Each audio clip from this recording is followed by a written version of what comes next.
E aí, gente, beleza? Professor Goico na área. Vamos falar de um assunto muito bacana hoje. Vamos falar de Idade Média, conteúdo muito gostoso, né? Idade Média, nós já falamos de Grécia, nós já falamos de Roma. Vamos entrar agora, então, justamente nesta fase de Idade Média. Você sabe, se tiver com alguma dúvida, manda lá no Instagram, @profgoicomagic. Estamos já na primeira semana de maio de 2020, hein? Olha que loucura essa pandemia, toda essa situação de distanciamento social e nós aqui tendo aula por vídeo. Então essa aula sendo gravada, estou aqui no colégio, né, a sala vazia, dá uma saudade de vocês, mas é por um bom motivo, né? Bom motivo, nós temos que nos isolarmos até essa situação amenizar e nós termos condições melhores para sair às ruas e voltarmos a ter aquela aula gostosa, aquela aula presencial, né? Vamos lá. Bom, quando a gente pensa em Idade Média, sempre é importante você lembrar que ocorreu a formação dos reinos germânicos, né? Você já ouviu falar disso? Reinos germânicos é um assunto muito comum, né, quando a gente fala de história, para estudar a história, e justamente aqui aparece que esses reinos germânicos são a soma, né, a união de duas culturas. Quais? A cultura dos romanos com a cultura dos povos germânicos. Agora é aquela hora do print, vai lá. Aê, justamente isso. Tem que tomar cuidado, porque esses reinos ocidentais, vem lá a formação dos reinos germânicos, tem a cultura dos romanos com a cultura dos povos germânicos. Os povos germânicos, se você não está lembrando desse termo, justamente chamados povos bárbaros, tudo bem? Aquele povo que vivia fora daí das fronteiras romanas, né, que os romanos chamavam de bárbaros. Tudo bem? Claro, os bárbaros acabaram se convertendo ao cristianismo. Foi uma relação, uma troca ali.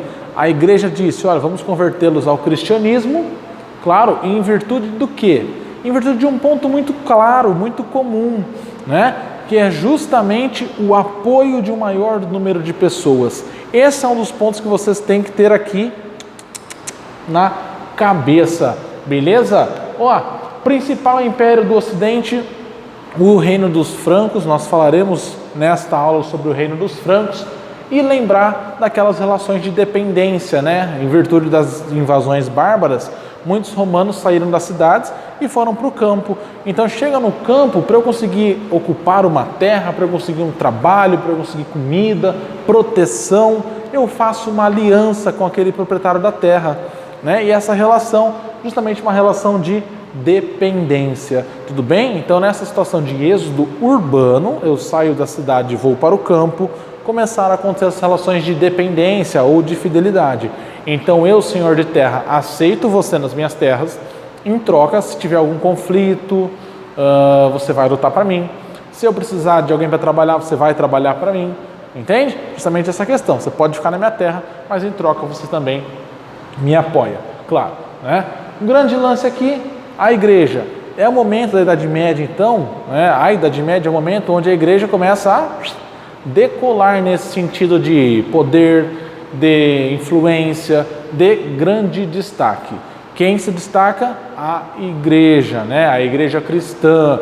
Então ainda não houve o cisma do Oriente, que divide em igreja católica e igreja ortodoxa. Tudo bem? Beleza quanto a isso? Tomem esse cuidado então, tá? Agora, por que os bárbaros venceram os romanos? Tem várias razões, né? Nós podemos pensar em várias razões. Aqui eu coloquei algumas, ó. Quais eram essas razões? Por exemplo, a espada dos bárbaros era mais longa que a dos romanos. Tamanho muitas vezes é documento, sim. Outra situação, lembra aquela estrutura do Império Romano, né, que beneficiava mais a elite romana, a aristocracia romana? Então, a população de Roma, eu vou ficar apoiando um governo que não está nem aí para mim? Não faz sentido. Por que eu vou ficar lutando para defender esse governo? Eu estou quebrado, não tenho casa, não tenho comida, não tenho nada. Então eu vou para o campo, para onde eu posso tentar algum apoio ali, né, de um fazendeiro, um proprietário de terras, e deixo lá o governo se lascar. Justamente isso também auxilia, porque os bárbaros não enfrentam aquela forte resistência dos romanos. E aí vão invadindo, vão destruindo tudo, vão quebrando tudo, né? Até porque a ideia era o famoso grande feito, né? Então, para os bárbaros chegar destruindo, quebrando tudo e até mesmo morrer no campo de batalha, era algo visto com bons olhos, né? Então, ou morreu no campo de batalha, olha, deu o seu sangue pelo nosso povo, entende? Isso é uma questão importante para vocês se lembrarem, né? Sobre toda essa estrutura, tanto que beneficiava a elite, quanto a estrutura escravista, né? Então, se tem escravo, por que eu vou ficar pensando em desenvolver a tecnologia, espadas mais longas, armas de guerras melhores? Né? Não, eu tive isso na época da expansão e tudo mais, da expansão romana, da República. Agora, no Baixo Império, isso não vai aparecer. Tá? Aqui um dos exemplos, né? Olha lá os bárbaros chegando e quebrando as estátuas, né? Aqui os caras também com a sua roupa clássica, e chegavam destruindo tudo mesmo que a outra cultura havia construído, né? E aqui uma charge, né? Olha lá, invasão dos bárbaros, e um bárbaro falando para o romano, ou melhor, o romano falando para o bárbaro, né? Que bárbaro seu modelito, tá? Péssima, né? Olha aqui a Idade Média, periodização da Idade Média. Quando ela começa, qual é o marco de início da Idade Média? Século V, né? Lá em 476 depois de Cristo, quando o Império Romano do Ocidente cai, isso mesmo. E a Alta Idade Média vai do século V, então, que é o começo da Idade Média, só que a Alta Idade Média acaba ali no século X, né? Nessa transição do 10, né, para o 11, que é onde vem as cruzadas, tudo bem? Tanto é que a Baixa Idade Média vai do século XI até o final da Idade Média, que é o século XV, ou seja, a Idade Média vai do século V até o século XV. Episódio de início da Idade Média, queda do Império Romano do Ocidente. Episódio que marca o fim da Idade Média, tomada de Constantinopla, ou seja, a queda do Império Bizantino. Tudo bem? Fechou quanto a isso? Segue aqui, ó. Alta Idade Média, alguns episódios, invasões bárbaras, êxodo urbano, destaque para os francos, formação do feudalismo, e aí então a transição que é as cruzadas, porque na Baixa Idade Média tem as cruzadas, tem renascimento comercial, renascimento urbano, tudo bem? E as crises do século XIV, tá? Isso nós veremos ao longo das próximas semanas aí, quando trabalharmos com Idade Média. Fechou-lhes? Bacana. Vamos passar aqui, falar dos reinos germânicos, está em verdinho aqui os reinos germânicos. Qual é o grande lance dos reinos germânicos para nós? Tá?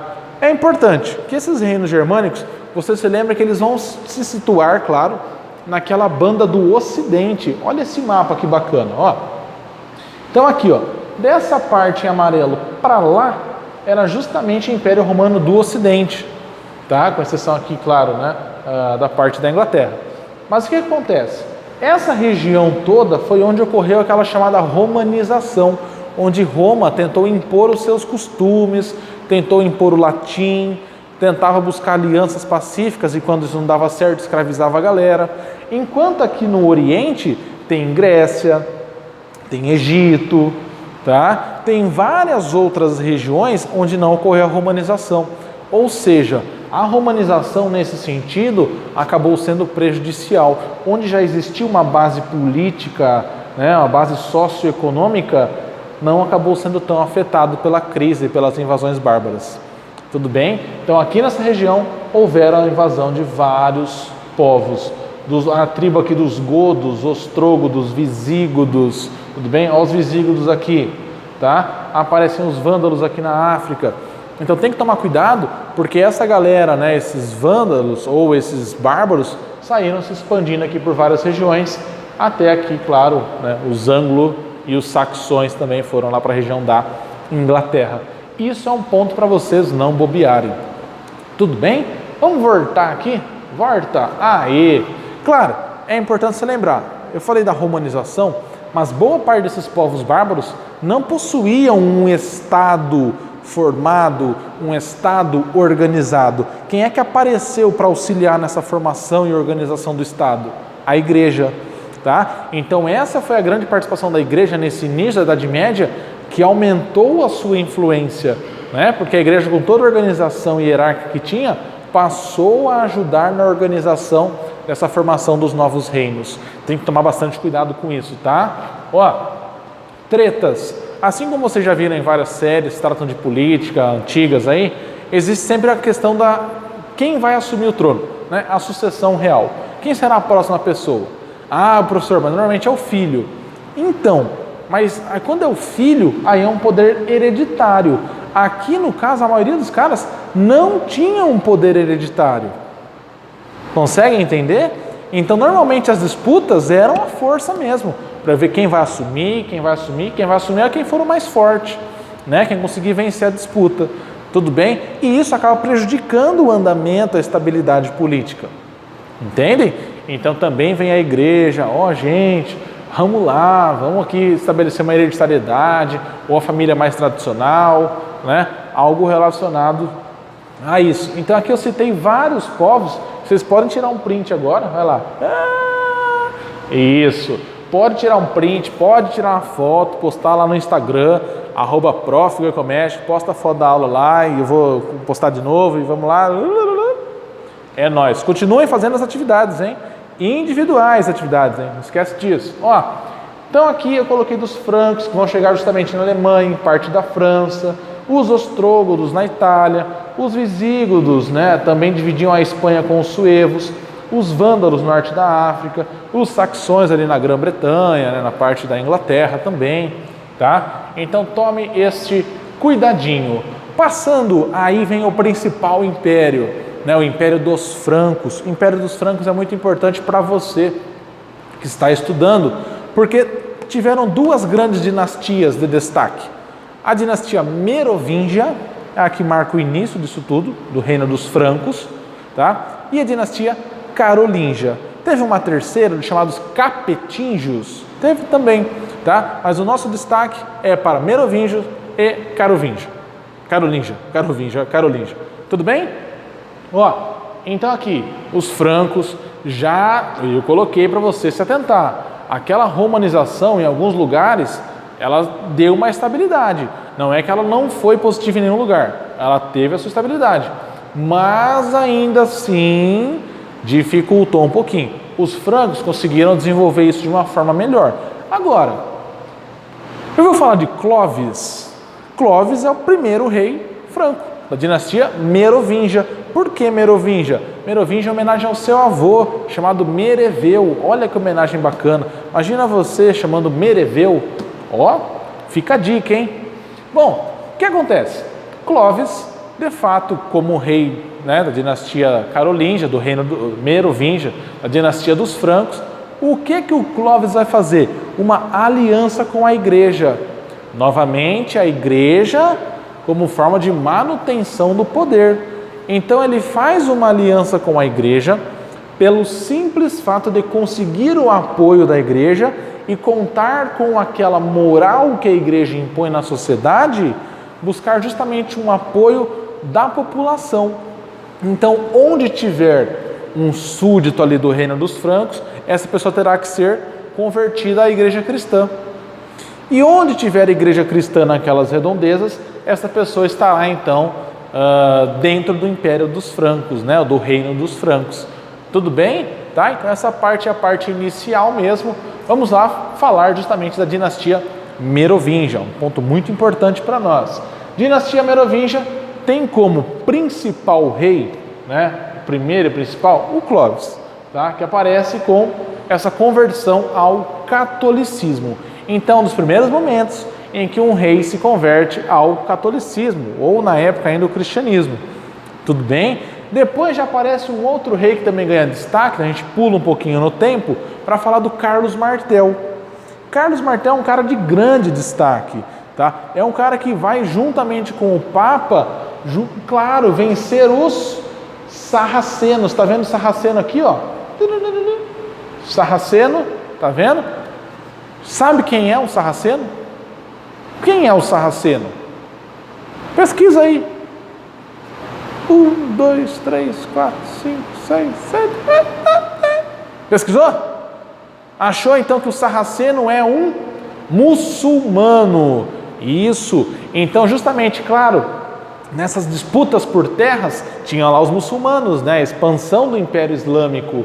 E justamente nessa expansão teve um encontro, né, dos francos com os muçulmanos, conflito nessa chamada Batalha de Poitiers aqui.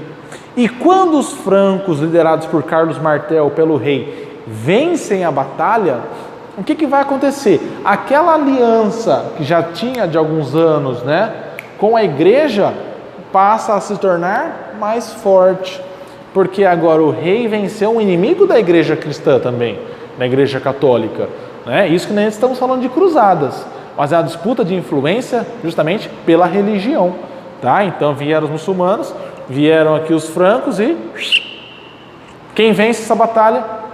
Os francos, tá? Então expulsam os muçulmanos da região, acabam freando esse avanço ali em parte da Gália, né? Em parte aí desse reino dos francos, tudo bem? Depois do Carlos Martel vem justamente o filho, né? Aí vem o Pepino, famoso Pepino o Breve, que acaba para tentar ter um apoio mais forte ainda da igreja, expulsar muçulmanos, expulsar os bizantinos, né, de uma região onde a igreja, ali próximo de Roma, onde a igreja tinha suas bases, e essa galera, eu falei aqui, ó, os bizantinos e os lombardos, os caras queriam aquela região, e a igreja colocava-se como, né, possuidora, né, falou, opa, eu possuo essa região, quem me doou essa região foi Constantino. E aí vem justamente Pepino o Breve e cria um dos documentos comprovados como uma das maiores farsas da história, né? Que é justamente a doação de Constantino. Então justamente é um golpe para a igreja assumir aquelas terras. Criam que o Constantino, olha essa imagem, né? Os caras criaram uma pintura, né? Então não é falsificado, porque a pintura ela existe, tá? Ela foi criada. Tudo bem? Ela foi pintada. Não na época que eles falavam, mas ela foi pintada. Tá? E colocaram um documento no papel de que Constantino havia doado, principalmente a parte de Roma, para a igreja, né? Onde os caras queriam construir e tal, onde seria a sede do hoje Vaticano. Entendeu? Mas quando é que foi resolvida essa situação aqui e surgiu o Vaticano? Só em 1929, com um cara chamado Benito Mussolini. Tudo bem? Fascista. Vocês devem ter visto ano passado, lá no 9º ano, tá? Então aqui, Constantino I, né, na época Constantino foi imperador, junto com o Papa da época, Silvestre, onde teriam feito essa doação. Foi comprovado que o documento é falso, que a pintura é falsa, né, que foi feito justamente para que Pepino o Breve tivesse um apoio maior da igreja, representada pelo Papa Zacarias, né? Então, tomem cuidado, porque essas falsificações históricas, elas aparecem. Tudo bem? E elas foram utilizadas aqui como justificativa para a igreja ter uma posse maior de terras. Tranquilo? Tá? E conseguiram expulsar os bizantinos e os lombardos da região. Tá? Então se atentem a isso aí. Aí depois, claro, nós teremos uma transição. Então Pepino fica conhecido como o último rei da dinastia Merovingia e o cara que dá o pontapé inicial na dinastia Carolíngia. Carolíngia em homenagem a Carlos Martel. Tá? E aqui é um grande lance porque, ó, quando o Pepino expulsa de fato a galera da região da Península Itálica, bizantinos e lombardos, a igreja, a figura do Papa Zacarias, decide coroar o Pepino, olha como, hein? Então antes era o rei lutando para ter o apoio da igreja, né? Agora, a igreja coroa Pepino como rei dos francos pela graça de Deus. Ou seja, se antes igreja e política, né, e Estado estavam no mesmo patamar, agora a igreja fez o seguinte, se colocou acima do Estado. Por quê? Quem deu a graça, quem deu os votos de confiança para Pepino ser o rei? Aqui, Deus. Consegue entender isso? Então a igreja, só recapitulando lá, pensando em Roma, quando surge o cristianismo, surge sendo perseguido, os cristãos perseguidos, mortos, né? Depois já vai aparecer Constantino com o Edito de Milão, já permite ali uma liberdade de culto. Depois Teodósio acaba colocando como religião oficial do Império Romano, né? Vem a queda aí do Império Romano do Ocidente, a igreja vai buscar uma aliança com os povos germânicos, e agora a igreja se coloca superior ao Estado. Entende? Então é a partir desse momento que a igreja tem um grande salto nessa influência política na Idade Média. Tá? Olha aqui porque depois do Pepino o Breve vem uma outra figura, chamado Carlos Magno. A data que o Carlos Magno foi coroado como imperador do Ocidente foi só no dia 25 de dezembro do ano 800. 25 de dezembro é o ano do quê mesmo? É dia do quê, melhor? Natal, né? Justamente isso. Olha a simbologia que a igreja carrega. E teria ainda um famoso mito de que isso nunca foi provado, de que o Papa teria pego a coroa e coroado o rei. Entende isso? Entende a simbologia do negócio? Eu pegar a coroa e te coroar? Eu sou superior a você, eu estou te dando a coroa. Essa é a ideia. Entende? Então governe seguindo os limites divinos, tá? O rei não tem poder divino, não é essa a ideia, tá? Quem manda ali, quem tem a moral mesmo é a igreja. Tudo bem? O rei então passa a ser um servo da igreja. Bacana essa ideia, né? Olha aqui que legal. O Carlos Magno é um cara que ganhou um grande destaque por toda a organização que ele vai fazer do Império Franco ou até mesmo Império Carolíngio, tá? Como a galera costumava chamar também. Por quê? Ele vai doar terras para muitas pessoas, para os guerreiros, chamados beneficiums, tá? Beneficium mesmo, tá? Os benefícios, pode ser terra, pode ser joias, tá? Porque ele vai dar terra para a galera ocupar as regiões e evitar invasões, tá? Vai criar uma rede de dependência administrativa, né? Então isso vai ser uma das bases que, quando foi quebrada, deu origem ao feudalismo. Né? Então eu pego uma porção de terra, divido em várias porçõezinhas e dou para várias pessoas utilizarem, plantar, produzir lá, gerar riqueza daquela terra, pagar um tributo, claro, né? Mas eu tenho contato com todas as regiões. Entende isso? Qual é outra coisa que o Carlos Magno cria? Muitas armas, né? Um porrete. Cria também o registro no papel. Então agora o Estado está burocratizando as atividades para ter um controle das regiões. Ah, outra coisa. Lembra quando eu falei em Roma, uma das crises lá de Roma era por conta do exército, que a galera ia para a guerra e morria na guerra, e a família se ferrava? Então, agora o Carlos Magno criou um exército profissional. Pessoas que serão treinadas, terão suas armas e um pagamento. Então, se você é um artesão, se você é um alfaiate, o cara que faz roupa, você não vai precisar largar o seu emprego para ir para a guerra, porque existe um exército profissional. Tudo bem? Isso foi um grande avanço do Carlos Magno, porque propiciou a expansão, né, o aumento desse Império Carolíngio. Tudo bem? Tá? Então é muito importante vocês terem esses cuidados.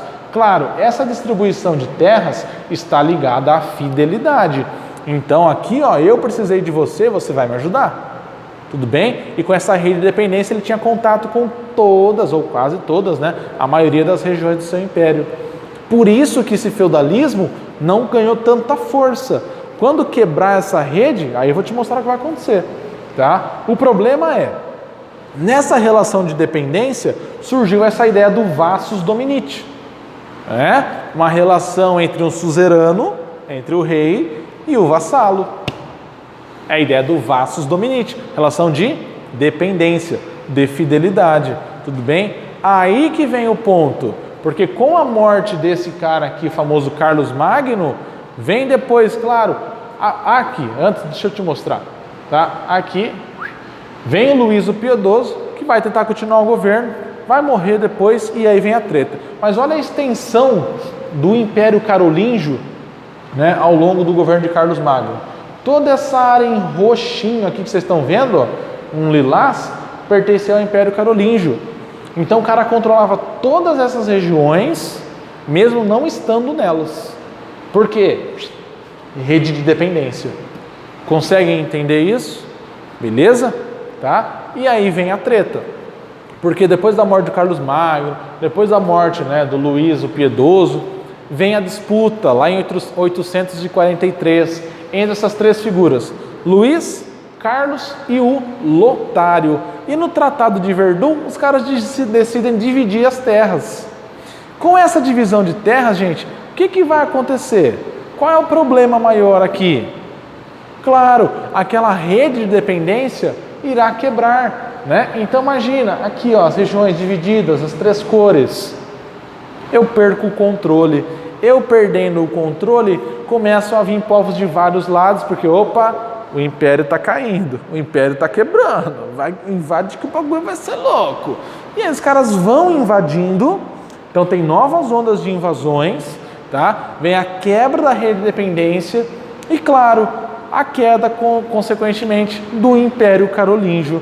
Tudo bem? Então isso aqui é uma das marcas da divisão do Império. Qual é a consequência direta da queda do Império Carolíngio? O surgimento do feudalismo. Isso nós veremos na próxima aula, na semana que vem. Beleza? Feudalismo é aquele clássico que vocês tanto gostam. Por hoje é só. Continuem assistindo as aulas, fazendo as atividades. Qualquer dúvida, vamos para o plantão ou me manda no Instagram e se cuida. Beijo do Goico. Valeu!